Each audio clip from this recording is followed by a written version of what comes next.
အားလုံးပဲမင်္ဂလာပါကျွန်တော်ရဲ့ဒီဗီဒီယိုမှာဆိုရင်ကိုသုံးတဲ့ကောင်ပေါ့ဆိုရင်ပဲဖြစ်ဖြစ်တခြားကတ်တွေကိုပါကြည့်ချင်နေဆိုရင်ကျွန်တော်ရဲ့ Telegram Channel ကို join ပြီးကြည့်လို့ရပါတယ်ဒီဗီဒီယိုရဲ့ comment မှာကျွန်တော် link ချပေးထားတယ်ဗျာနော်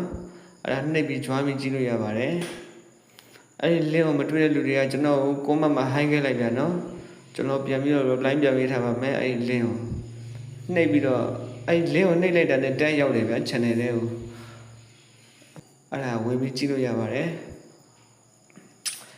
ကျွန်တော်ရဲ့အခု YouTube channel ကတိတ်ပြီးအဆင်မပြေပါဘူးတခါတလေဆိုရင်ဗီဒီယိုတွေဖြစ်ဖြစ်ချလို့အဲ့ဒါအဆက်အသွယ်ပြတ်သွားမှစီလို့ပါ Telegram channel တို့မှာဆိုရင်တော့ပုံကြည့်ရတဲ့မြန်တယ်ဗျာအပေါ်ကနေပေါ့ overall အကုန်မြင်ရတဲ့အတွက်ကိုအချိန်ကုန်လဲတက်တာပါတယ်နေ့တိုက်ကတ်တွေကိုတော့ကျွန်တော်အဲ့ဒီ channel တွေမှာတင်ပေးထားပါတယ်အဲ့ဒါကြောင့် Telegram channel ကို join ပြီးထားလိုက်ပါကျွန်တော်ရဲ့အခု YouTube channel ကိုလည်း subscribe လုပ်ခဲ့ကြပါဦး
Just